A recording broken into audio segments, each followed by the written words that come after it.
Cast iron के बहुत सारे बर्तन आ गए हैं। इनफैक्ट मैं खुद आपको बहुत सारे अलग अलग टाइप के कास्ट आयरन कुकवेयर अपने इस चैनल पर दिखा चुकी हूँ, पर मैंने सोचा कि कास्ट आयरन जो है ऑलरेडी हमें पता है कि थोड़ा डिफिकल्ट टू मेंटेन होता है और बड़े बड़े अगर बर्तन ले लेंगे तो ज्यादा हैवी होते हैं, जो कि रोज के यूसेज में हर किसी के लिए प्रैक्टिकल ना हो। तो मैंने कुछ ऐसे कास्ट आयरन कुकवेयर इस वीडियो में कलेक्ट किए हैं, पिक किए हैं, जो मुझे लगता है कि डेली यूज के लिए अच्छे हैं, क्योंकि वो बहुत ज्यादा बड़े नहीं हैं, तो आपको हैंडलिंग में ज्यादा दिक्कत नहीं आएगी। और हाँ, Amazon पर ग्रेट इंडियन फेस्टिवल चल रहा है, जहाँ पर आपको मिल रही है ढेर सारी डील्स एंड ऑफर्स।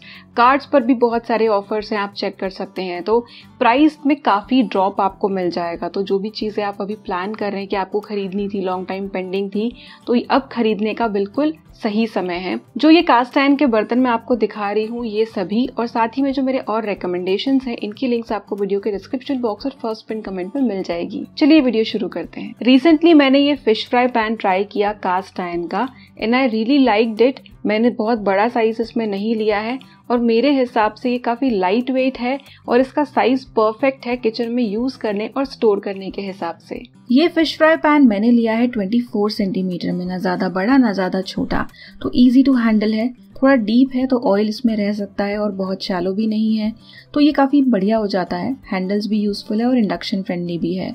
इसमें आप कई तरह की चीज़ें बना सकते हैं, तो नॉर्मल जो चीला, उत्तपम ऐसी चीज़ें होती हैं वो भी आप इसमें बना सकते हैं।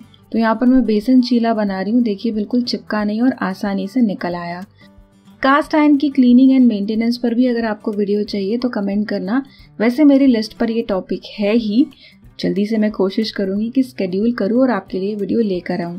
ये देखिए कितने अच्छे चीले बन गए हैं, बच्चों के टिफिन के लिए, घर पर नाश्ते के लिए भी ये बढ़िया है। अब इस तरह का जो ये पैन होता है जिसमें बेस जो है वाइड है, ये स्टर फ्राइंग के लिए काफ़ी अच्छा होता है। तो इसमें आप रोज़ की जो थोड़ी बहुत सब्जी होती है, ऐसे वेजिटेबल्स होती है, वो स्टर फ्राई कर सकते हैं। थोड़ा सा सीजन कर लें और बस परोस लें। तो कम क्वांटिटी में कुछ स्टर फ्राई करना है, सब्जी बनानी है, आप उसके लिए भी यूज़ कर सकते हैं। इसमें ऑमलेट भी अच्छे से बन जाता है, तो आप डायरेक्टली अंडा फोड़ कर ऑमलेट बना सकते हैं या फिर फेंट के प्याज टमाटर के साथ। और ये फिश फ्राई का पैन है, तो ऑफ कोर्स फिश फ्राई आप होल या फिर जो फिले होते हैं, दोनों तरीके के इसमें बना सकते हैं। बहुत ही अमेजिंग बनता है। अगर आपने केरला अप्पम या पालप्पम खाए हैं, आई डोंट नो मेरा प्रोनाउंसिएशन सही है या नहीं, तो आपको भी पता होगा कि इसके लिए एक अलग स्पेशलिटी वाला कास्ट आयरन का छोटा सा बर्तन मिलता है, कढ़ाई की तरह होता है, शैलो होता है। तो ये भी मेरे हिसाब से कास्ट आयरन में एक बढ़िया इन्वेस्टमेंट है, जिसमें आप छोटे मोटे स्टर फ्राइज कर सकते हैं और अप्पम बना सकते हैं। ये जो पैन मैं आपको दिखा रही हूँ, ये इंडस वैली का है। वैसे ये इंडस वैली से स्पॉन्सर्ड वीडियो नहीं है, मैंने डिफरेंट ब्रांड के प्रोडक्ट्स आपको दिखाए हैं। आप चाहें तो अपने प्रेफरेंस के हिसाब से भी खरीद सकते हैं। तो ये काफ़ी बढ़िया मुझे लगा, इसकी फिनिशिंग अच्छी है, साइज एकदम सही है और ये लिड के साथ आता है। इसमें अप्पम बहुत ही अच्छे से बन जाते हैं और अप्पम निकालने में भी आसानी होती है। तो यहाँ पर इंस्टेंट अप्पम का बैटर मैंने घर पर ही बनाया हुआ है, ये अच्छे से फर्मेंट हो गया है। अब मैं आपको एक अप्पम बना के दिखाती हूँ। तो सबसे पहले बैटर में थोड़ा सा नमक डाल लेंगे और इसे मिक्स कर लेंगे। बैटर की कंसिस्टेंसी थोड़ी पतली ही चाहिए। अब अप्पम पैन को हम गरम करेंगे और इसमें लगाएंगे थोड़ा सा तेल। सिलिकॉन ब्रश से आप लगा सकते हैं ताकि ज़्यादा ना लगे।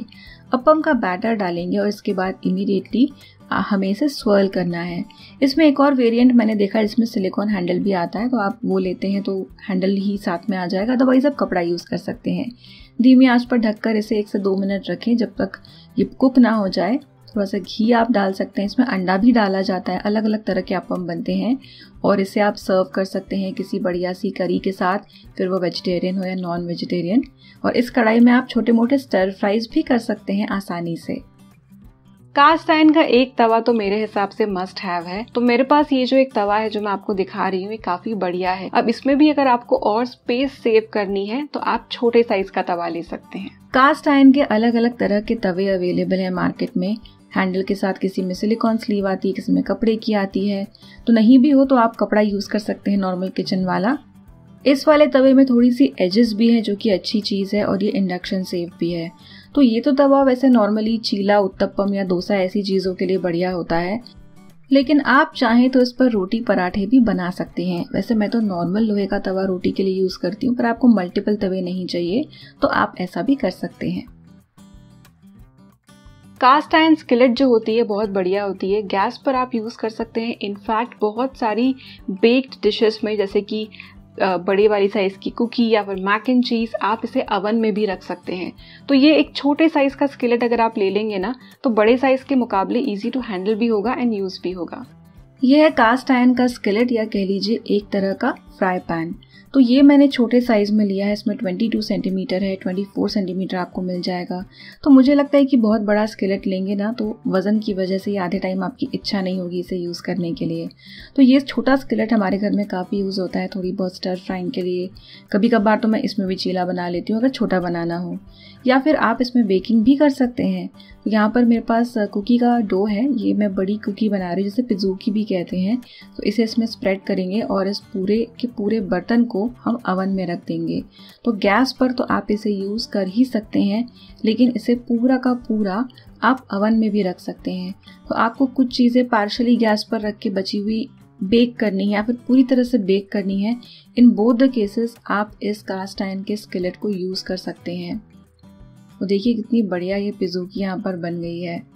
तो अगर आप स्किलेट ले रहे हैं तो ध्यान से ऐसा ही साइज खरीदें जो आप खुद आराम से किचन में हैंडल कर सकें। कास्ट आयरन का बेनिफिट अगर आप कढ़ाई के थ्रू लेना चाहते हैं तो आप एक छोटी कढ़ाई घर में रख सकते हैं। जब आपको लार्ज क्वांटिटी में बनाना हो तो आप ट्राइप्लाई यूज़ कर लें या फिर दूसरा कुकवेयर यूज़ कर लें, लेकिन रेगुलर में जो छोटी फैमिली में आपको कुछ बनाना होता है उसके लिए एक छोटी कास्ट आयरन की कढ़ाई रखें, तो इसे आपको धोना, मेंटेन करना, उठाना, हैंडल करना ईजी होगा। कास्ट आयरन कुकवेयर की बात हम कर रहे हो और हमारी देसी कुकिंग हो तो कढ़ाई को हम कैसे मिस कर सकते हैं। तो ये जो दो कढ़ाई आप देख रहे हैं छोटे साइज़ की है, ये इतना साइज़ है कि मैं आराम से हैंडल कर पाती हूँ। तो मैं ये सजेस्ट करूँगी कि आप भी ऐसा ही करें। और आजकल बहुत सारी कास्ट आयरन की कढ़ाइयाँ इंडक्शन बेस भी आपको मिल जाती है। ये कढ़ाई जो है एकदम बढ़िया है रोज़ के खाने को बनाने के लिए, नाश्ता बना रहे हैं, कुछ भी बना रहे हैं। इसमें ये वुडन लिड वाला जो वेरिएंट है ये भी मुझे बड़ा पसंद आया। अगर आपको घर में ऐसी एस्थेटिक चीज़ें पसंद आती हैं तो आप इसे ट्राई कर सकते हैं। वुडन हैंडल बहुत बढ़िया है, बस ध्यान रखें इसे हमेशा ड्राई होने दें अच्छे से और फिर स्टोर करें। तो कुल मिलाकर एक छोटी कास्ट आयरन की कढ़ाई आप आसानी से किचन में हैंडल कर सकते हैं।